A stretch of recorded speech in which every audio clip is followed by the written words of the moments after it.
इनको लोगों ने नहीं चुना, इनको मुफ्त में ये कुर्सियाँ मिली हैं, इसलिए ये मनमानियाँ कर रहे हैं। और मनमानियाँ तभी कर रहे हैं तो इसी मनमानी से इनके जो आका हैं दिल्ली में बैठे वो खुश होते हैं।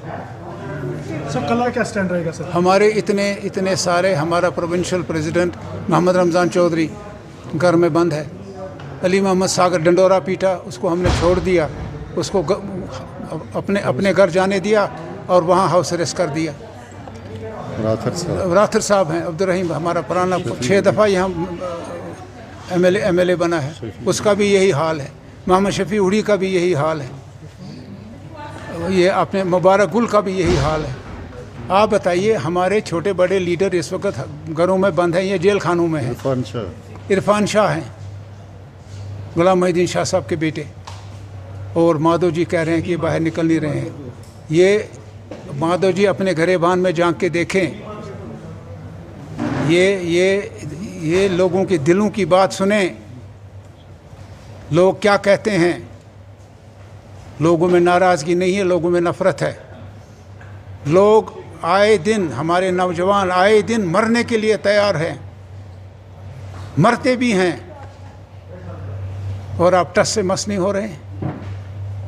नेशनल कॉन्फ्रेंस आपके चाहने से ख़त्म नहीं होगी, आपके इन सख्त गिर इक़दामात से ख़त्म नहीं होगी। इंशाअल्लाह वो मंजिल हम हासिल करेंगे जब यहाँ के लोग हकीकी मानों में अपने आप के मालिक होंगे।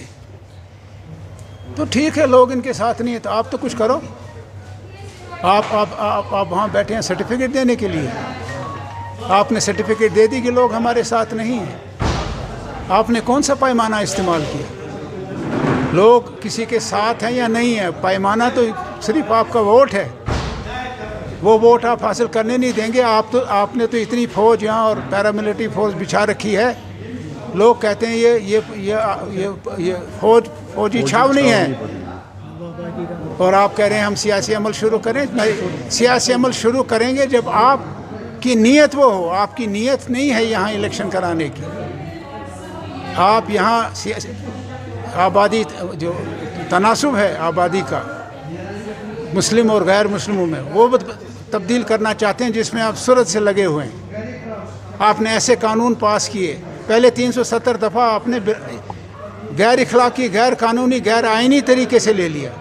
यहाँ के नुमाइंदों को, यहाँ की सियासी जमातों को, और जो कानून की अहम ज़रूरत है, यहाँ की असम्बली को, जो रजामंदी के बगैर आप वो कानून पास नहीं कर सकते, उसमें भी आपने खुशमुश किया, अपनी मर्ज़ी की, और फिर हमें कहते हैं इलेक्शन लड़ो। हमारा मुतालबा है जब तक हमारी आईनी हैसियत जो उस वक़्त 5 अगस्त तक थी बहाल मानोअन नहीं की जाती, हम आगे सियासी रास्ता जो है उस पे ये जो आपकी ख्वाहिश जो है वो हम पूरी नहीं कर सकते। अगर देखा जाए कि उमर साहब ने बताया कि हम और उमर साहब का ये बात कर रहे हैं, तो उनको वो बातें भी इसकी वाजपेयी साहब की याद होनी चाहिए। जब मिनिस्टर ऑफ स्टेट खारजा अमूर थे, इसके क्या कहते हैं, वाजपेयी जी की सरकार में, उन्होंने कहा था कि एक वक्त आएगा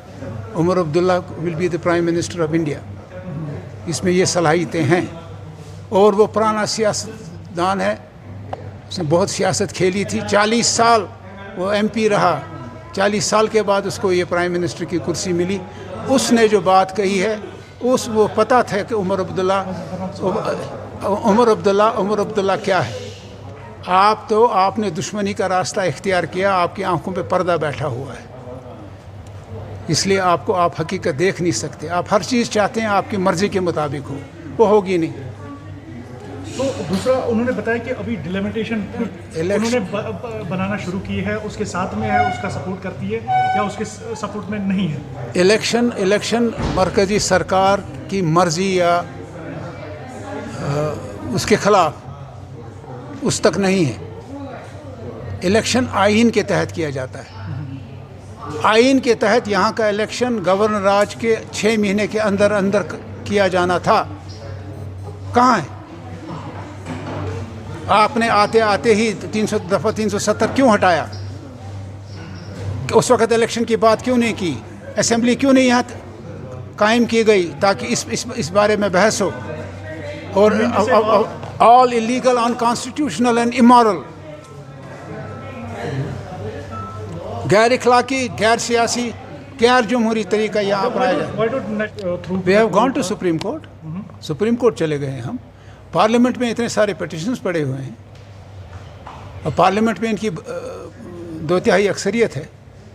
वहाँ जिस हिसाब से इन्होंने पेश की बिल, अब देखिए, अंदाज़ा कीजिए, एक अहम बिल को 370 की पार्लियामेंट में नोटिस के बगैर, नोटिस भी 2-3 दिन की देनी होती है, नोटिस के बगैर आगे वज़ीर दाखिला पेश की और आफ्टरनून में पास कर दी।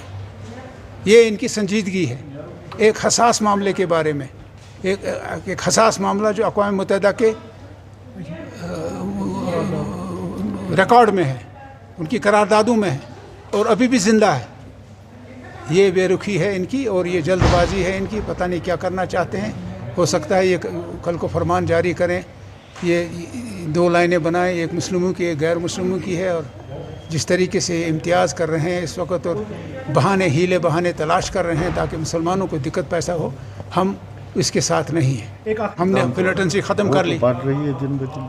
आए दिन देख रहे हैं, पहले ही मरतबा मिलिटेंसी में हम देख रहे हैं ज़िम्मेदार जो इक़्तिदार में जमात है उनके रुकन आ रहे हैं और उन अपने कारकुनों को जिनको कत्ल किया गया है उनके घर जाके उनसे ताज़ियत कर रहे हैं। पहले ये नहीं था, पहले ऐसे लोग मरते नहीं थे।